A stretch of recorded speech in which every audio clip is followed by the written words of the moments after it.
আজকে আমি আপনাদের রসায়ন নন মেজর 1 কোর্সের যে চ্যাপ্টারটা নিয়ে আলোচনা করব আপনাদের একাদশ অধ্যায় হাইড্রোকার্বন। আপনাদের এই 12টা চ্যাপ্টারের মধ্যে অজৈব রসায়ন এবং ভৌত রসায়নের কিছু অংশ আছে, তার মধ্যে জৈব রসায়নের কেবল 2টা চ্যাপ্টারে আছে। যদিও 2টা চ্যাপ্টার থাকে, তার মধ্যে কিন্তু আপনাদের পরীক্ষায় প্রশ্ন এই জায়গা থেকে অনেকগুলো প্রশ্ন আসে, অর্থাৎ জৈব জগতের প্রশ্ন আসবেই। সেই সুবাদে আমি আপনাদের সাথে প্রথমে আলোচনা করব একাদশ অধ্যায় হাইড্রোকার্বন চ্যাপ্টারটা। আমাদের একাধিক ক্লাস লাগবে। আজকে হয়তো আমি আসলে ওই যে ছোট প্রশ্নগুলো আপনাদের পরীক্ষায় আসছে বিভিন্ন সময়ে, আমি আপনাদের একটা কভার পেজ দেবো। আপনারা নিশ্চয়ই দেখতে পাচ্ছেন যে হাইড্রোকার্বন যে চ্যাপ্টারটা একাদশ অধ্যায়, যে হাইড্রোকার্বন কাকে বলে, সম্পৃক্ত সম্পৃক্ত হাইড্রোকার্বন কাকে বলে, কার্বন আয়ন কি, কার্বনিয়াম আয়ন বা কার্বোক্যাটায়ন কাকে বলে, এলকেন এলকিন কাকে বলে, ইলেকট্রোফাইল কাকে বলে, নিউক্লিওফাইল কাকে বলে, এলকেনকে ফেরাফিন বলা হয় কেন, অ্যালকাইল কাকে বলে, এই গুরুত্বপূর্ণ প্রশ্নগুলো বিভিন্ন সময় কিন্তু আপনাদের পরীক্ষায় আসছে। সো গুরুত্বপূর্ণ, এবং এই প্রশ্নগুলো পারলে আপনার পরবর্তী যে বড় প্রশ্নগুলো আছে সেগুলো আপনি পারবেন। এবং এই আলোচনার কিছুটা আমি আসলে বেসিক 3 ক্লাসে আপনাদের করাই ফেলছিলাম। আপনারা যারা বেসিক 3 ক্লাসটা করছিলেন জৈব যৌগের উপর অনেকগুলো প্রশ্ন আছে, তবু আমি চ্যাপ্টারের ধারাবাহিকতায় এই চ্যাপ্টারের প্রথম যে প্রশ্নগুলো বিভিন্ন বোর্ডে আসছে এই বিষয়গুলো নিয়ে আলোচনা করব। তাহলে প্রথমে আসলে আমরা চলে যাব যে হাইড্রোকার্বন কাকে বলে। তা আমরা জানি হাইড্রোকার্বন কাকে বলে, শুধুমাত্র হাইড্রোকার্বন। হাইড্রোকার্বন কাকে বলে? শুধুমাত্র কার্বন ও হাইড্রোজেনের যৌগ সমূহকে, শুধুমাত্র কার্বন ও হাইড্রোজেনের যৌগ সমূহকে, হাইড্রোজেনের যৌগ সমূহকে হাইড্রোকার্বন বলে। শুধুমাত্র কার্বন এবং হাইড্রোজেনের যৌগ সমূহকে, শুধুমাত্র কার্বন ও হাইড্রোজেনের যৌগ সমূহকে হাইড্রোকার্বন বলে। যেমন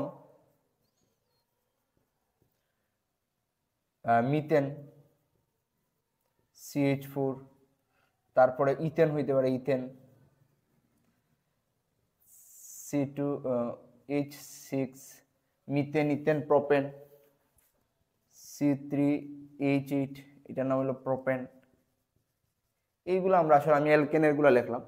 তো শুধুমাত্র কার্বন এবং হাইড্রোজেনের যৌগ সমূহকে হাইড্রোকার্বন বলে। আমরা আসলে জানি জৈব যৌগ কাকে বলে, কার্বনের যৌগ সমূহকে জৈব যৌগ বলে। আমরা জানি প্রায় 90 লক্ষের মতো যৌগ আছে, তো এর মধ্যে মোস্ট অফ বা বেশিরভাগই আসলে হাইড্রোকার্বন, মানে কার্বনের পরিচিত মৌল হলো হাইড্রোজেন এবং তার সাথে যুক্ত বেশি যৌগ গঠন করে, তাদেরকে বলা হয় হাইড্রোকার্বন। তাই শুধুমাত্র কার্বন ও হাইড্রোজেনের যৌগ সমূহকে হাইড্রোকার্বন বলে। এখন আসেন এই হাইড্রোকার্বনের মধ্যেই প্রথমে আসে যে হাইড্রোকার্বন আসলে আমরা 2 ভাগে ভাগ করি, সম্পৃক্ত এবং অসম্পৃক্ত হাইড্রোকার্বন। বিভিন্ন প্রেক্ষাপটে ভাগ করা যায়। সম্পৃক্ততা অনুযায়ী এটা আসলে 2 প্রকার, সম্পৃক্ত হাইড্রোকার্বন ও অসম্পৃক্ত হাইড্রোকার্বন। তো আমরা আসলে একটু দেখি এই সম্পৃক্ততার ভিত্তিতে এটাকে শ্রেণীবিন্যাসটা করব। তা আমরা যদি বলি হাইড্রোকার্বন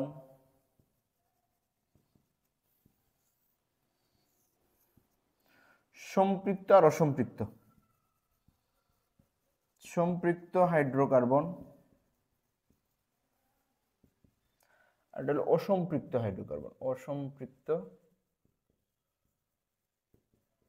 হাইড্রোকার্বন।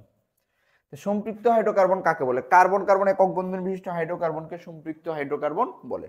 কার্বন কার্বন একক বন্ধন বিশিষ্ট, তাহলে কার্বন কার্বন একক বন্ধন বিশিষ্ট হাইড্রোকার্বন আসলে কারা? তারা আসলে অ্যালকেন। আমরা মোটামুটি সম্পৃক্ত হাইড্রোকার্বন বলতে আসলে অ্যালকেনকেই বুঝাই। কি বুঝাই? অ্যালকেন। তো সম্পৃক্ত হাইড্রোকার্বন আমরা চিনব কিভাবে? আমি যদি একটু বলি কার্বন কার্বন একক বন্ধন, তা আমরা জানি প্রত্যেক কার্বনের 4 হাত, তো একটা যদি বন্ধন হয় তার 3 হাত খালি থাকবে। আমি একটু ব্র্যাকেট দিয়ে, এই যে এই টাইপের যৌগগুলা কার্বন কার্বন একক বন্ধন বিশিষ্ট হাইড্রোকার্বন সমূহকে সম্পৃক্ত হাইড্রোকার্বন বলে। অসম্পৃক্ত হাইড্রোকার্বন কাকে বলে? এই অসম্পৃক্ত হাইড্রোকার্বন আসলে আবার 2 ধরনের হইতে পারে, আমরা করতে পারি এলিফেটিকের মধ্যে এলকিন আর অ্যালকাইন। এলকিন কি? কার্বন কার্বন দ্বিবন্ধন বিশিষ্ট, কার্বন কার্বন দ্বিবন্ধনের তার 2 হাত খালি, এইদিকে আমি দিয়ে দিলাম, এই যে আমি ব্র্যাকেটে কার্যকরী মূলকটা দিলাম। অ্যালকাইন কার্বন কার্বন ত্রিবন্ধন। এই যে স্যার একক বন্ধনের পরে যদি দ্বিবন্ধন বা ত্রিবন্ধন থাকে একক বন্ধনের পরে যদি দ্বিবন্ধন বা ত্রিবন্ধন থাকে তাদেরকে আসলে কি বলা হয়? পাই বন্ধন বলে।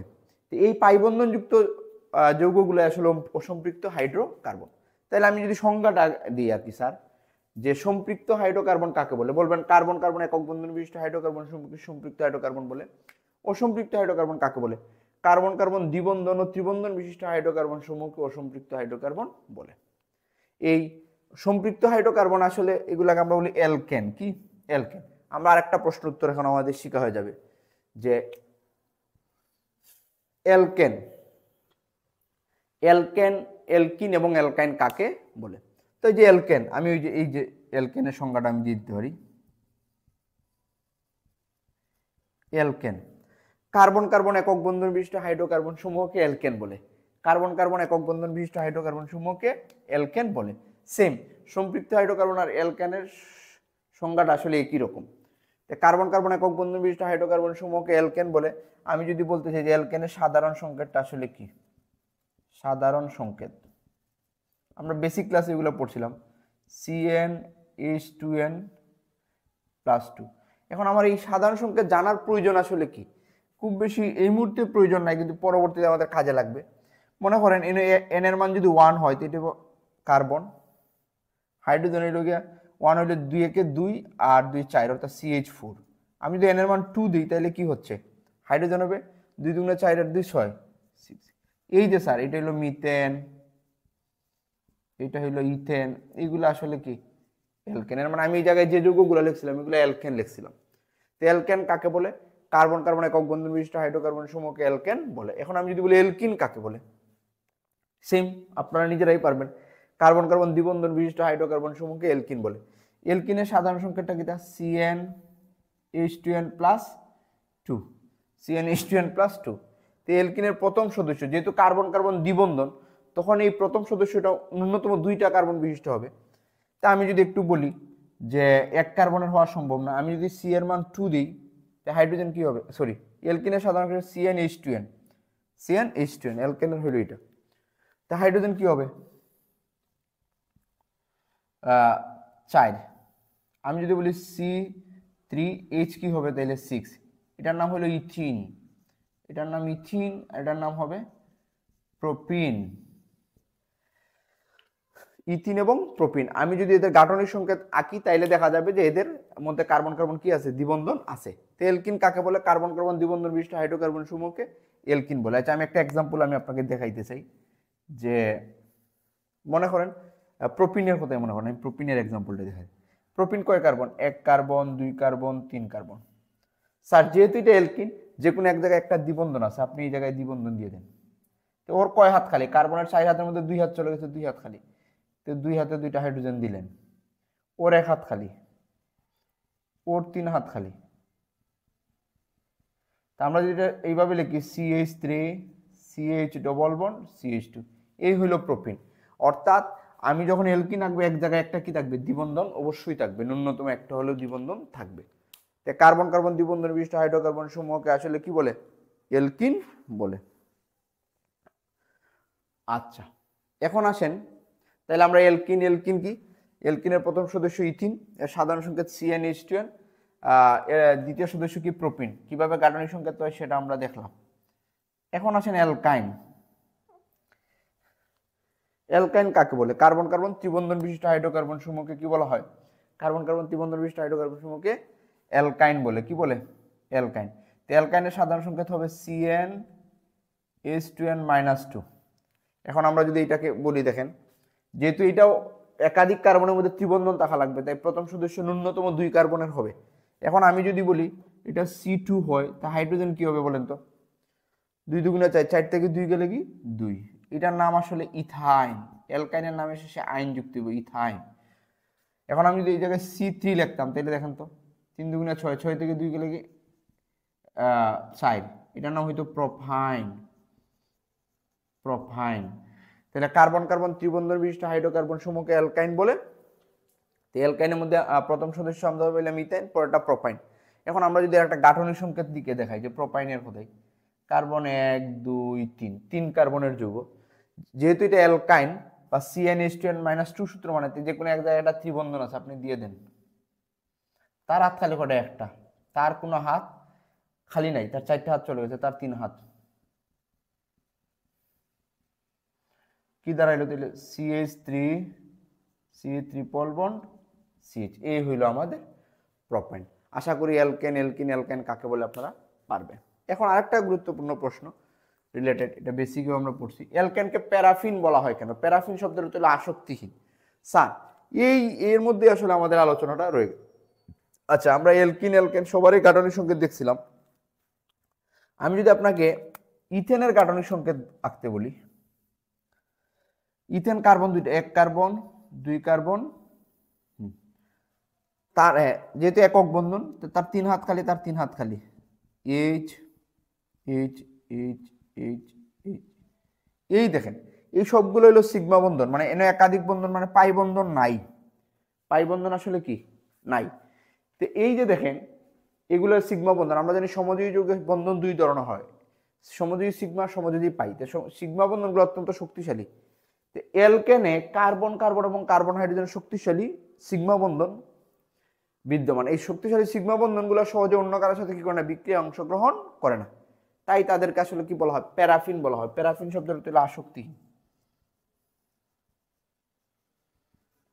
প্যারাফিন শব্দের অর্থ হলো কি? আসক্তিহীন। কারণ কি? যে অ্যালকেনে কার্বন কার্বন বা কার্বন হাইড্রোজেন শক্তিশালী একক বন্ধন বিদ্যমান। এই একক বন্ধনের কারণে এরা সহজে অন্য কারোর সাথে কি করে না? বিক্রিয়ায় অংশগ্রহণ করে না।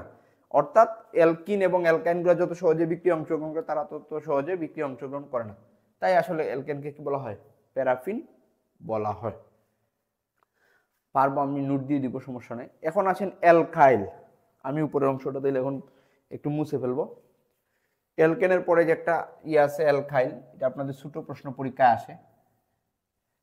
অ্যালকেন থেকে একটা হাইড্রোজেন পরমাণু চলে গেলে যে একযোজী মূলক উৎপন্ন হয় তাকে অ্যালকাইল বলে। অ্যালকাইলকে আমরা সাধারণত আর দ্বারা প্রকাশ করি। এই আর আমাদের বিভিন্ন কাজে লাগবে, আমরা দেখতে পাবো। আমি উপরের অংশটা একটু মুছে ফেলি, সমস্যা নাই। তো আমরা এখন বলতে যাচ্ছি অ্যালকাইলের সংজ্ঞাটা আপনারা শুনে শুনে লিখতে পারবেন। অ্যালকাইল কাকে বলে? অ্যালকেন হতে একটি হাইড্রোজেন পরমাণু চলে গেলে বা প্রতিস্থাপিত হলে বা অপসারিত হলে যে একযোজী মূলক উৎপন্ন হয় তাকে অ্যালকাইল বলে। তো প্রতিস্থাপিত না বলে অপসারিতই বলি। অ্যালকেন হতে একটি হাইড্রোজেন পরমাণু অপসারিত হলে যে একযোজী মূলক উৎপন্ন হয় তাকে অ্যালকাইল বলে।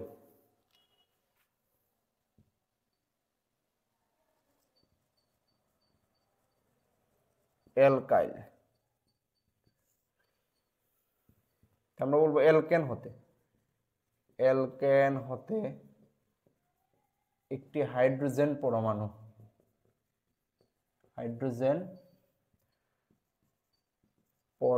অপসারিত হলে যে একযোজী মূলক উৎপন্ন হয়, যে একযোজী মূলক উৎপন্ন হয় তাকে অ্যালকাইল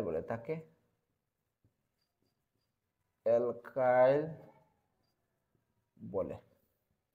যেমন আসলে আমরা অ্যালকাইলকে আসলে সাধারণ আর দ্বারা প্রকাশ করি, এই যে এইভাবে একটা টান দিয়ে।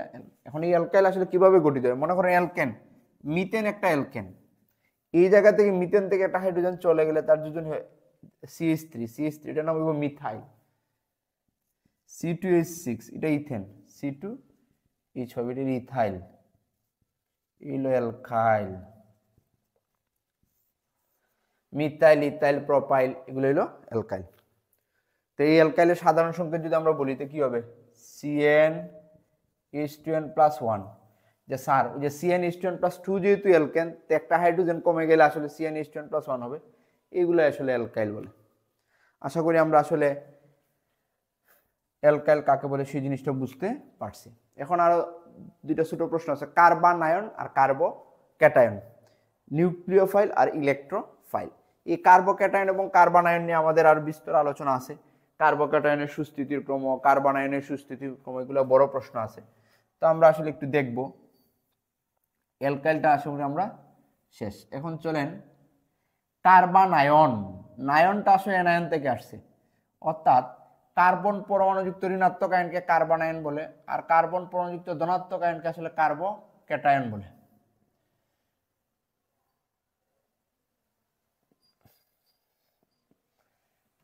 কার্বন আয়ন আর কার্বোক্যাটায়ন বা কার্বনিয়াম আয়নও বলা হয়। কার্বোক্যাটায়নের আরেক নাম হইতে পারে কার্বনিয়াম আয়ন, এটাকে আমরা আবার কার্বনিয়ামও বলতে পারি, কার্বনিয়াম আয়ন। আচ্ছা, তো চলেন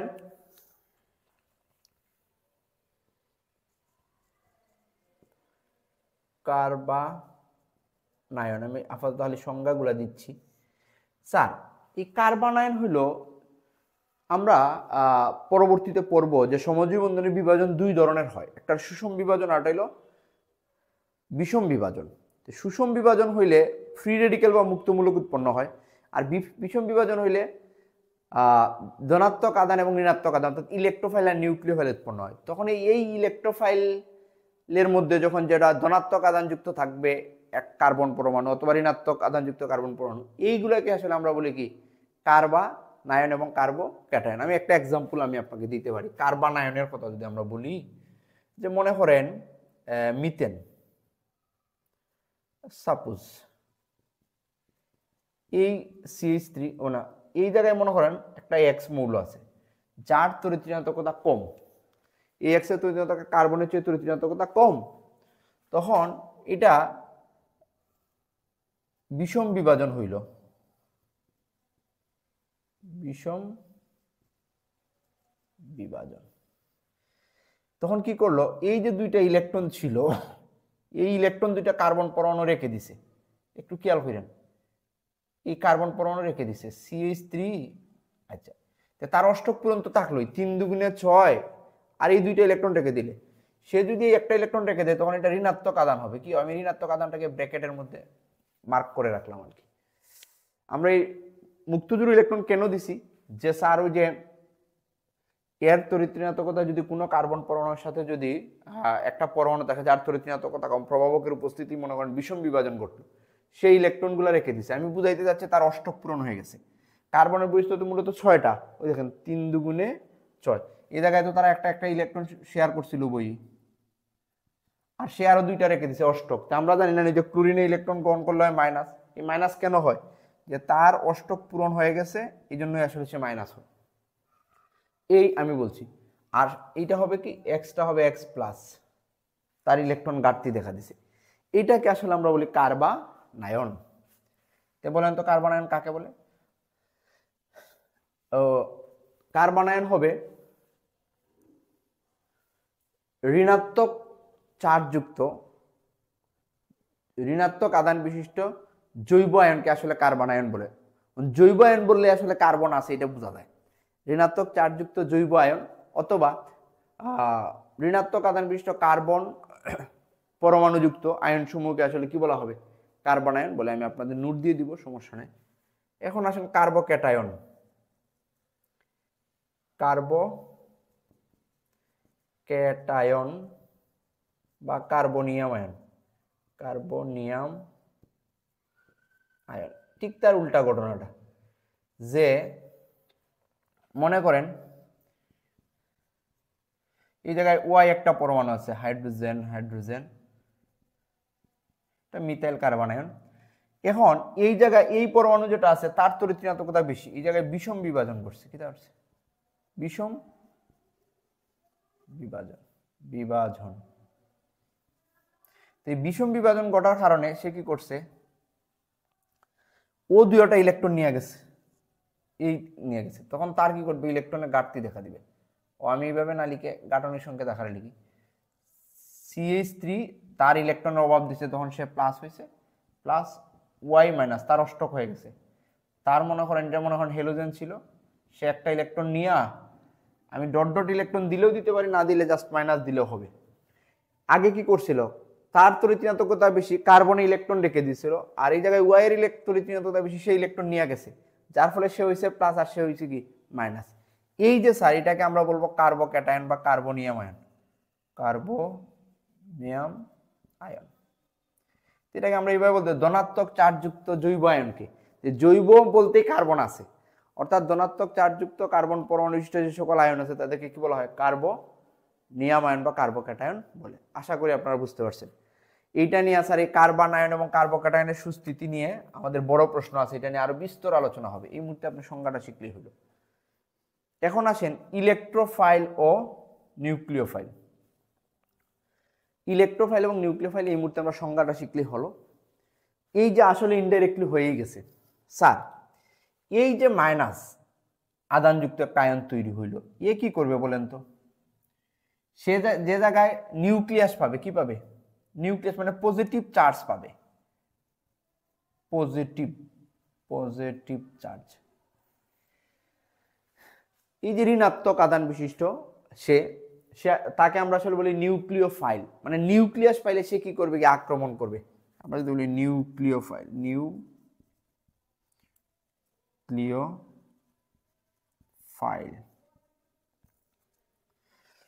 নিউক্লিওফাইল জিনিসটা আসলে কি? সে নিউক্লিয়াসকে আক্রমণ করবে। নিউক্লিয়াসকে আক্রমণ করবে কারা?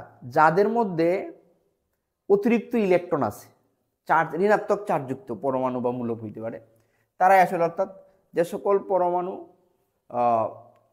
বা মূলক বা যে সকল বিকারক, আমরা এইভাবে বললে হবে, যে সকল বিকারক নিউক্লিয়াসকে আক্রমণ করে বা নিউক্লিয়াসের প্রতি কি আকৃষ্ট হয়, তাদেরকে আমরা বলবো নিউক্লিওফাইল। এই নিউক্লিওফাইল আবার দুই ধরনের হইতে পারে, একটা হলো চার্জধর্মী, একটা হলো ঋণাত্মক চার্জধর্মী। যেমন এটা একটা নিউক্লিওফাইল, কারণ সে মাইনাস, সে নিউক্লিয়াস বা পজিটিভ পাইলে গিয়ে আক্রমণ করবে। আর একটা হইতে পারে যাদের মধ্যে নিরপেক্ষ পরমাণুর মধ্যে হইতে পারে, যেমন H2O, এটা কিন্তু নিরপেক্ষ, কিন্তু তার মধ্যে মুক্তজোড় ইলেকট্রন আছে। সে প্লাস পাইলে সে তাকে ইলেকট্রন সমযোজী বন্ধন দিয়া সেটাকে বন্ধনে অংশগ্রহণ করতে পারে। আচ্ছা, আমার এত গভীরে যাওয়ার দরকার নাই। নিউক্লিওফাইল মানে নিউক্লিয়াসের প্রতি আকর্ষণ করবে। নিউক্লিয়াসের প্রতি আকর্ষণ কাদের?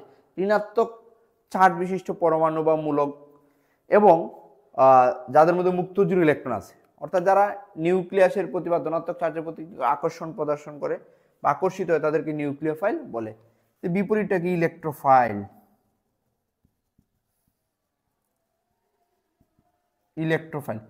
ইলেকট্রন আকর্ষী মানে ইলেকট্রনের প্রতি আকর্ষণ দেখাইবো, মানে পজিটিভ চার্জযুক্ত। এই যে জায়গায় যদি আমি এটাকে বলি, হ্যাঁ, সেই ইলেকট্রন পাইলেই গিয়ে কি করবে? আক্রমণ করবে। আর একটা হইতে পারে মনে হন BF3, এটা হলো অষ্টক সংকুচিত যৌগ। আমরা জানি যে বোরন সমযোজী যৌগ গঠন করে ফ্লোরিন। দেখেন বোরনের বৈশিষ্ট্য কিন্তু অষ্টক হয় নাই, তার আরো দুইটা ইলেকট্রন লাগবে, তখন সে কি করবে? কোথাও যদি ইলেকট্রন পায় তাকে আক্রমণ করবে। অর্থাৎ এই নিউ ইলেকট্রোফাইলও ধনাত্মক চার্জধর্মী হইতে পারে, আবার নিরপেক্ষ হইতে পারে। অর্থাৎ যারা ইলেকট্রনের প্রতি আকর্ষণ প্রদর্শন করে তাদেরকে কি করে? ইলেকট্রোফাইল। আশা করি আপনারা এই ছোট ছোট প্রশ্ন উত্তরগুলো পারবেন। আমি আপনাদের গ্রুপে নোট দিয়ে দিব। ধন্যবাদ সবাইকে, দেখা হচ্ছে পরবর্তী ক্লাসে।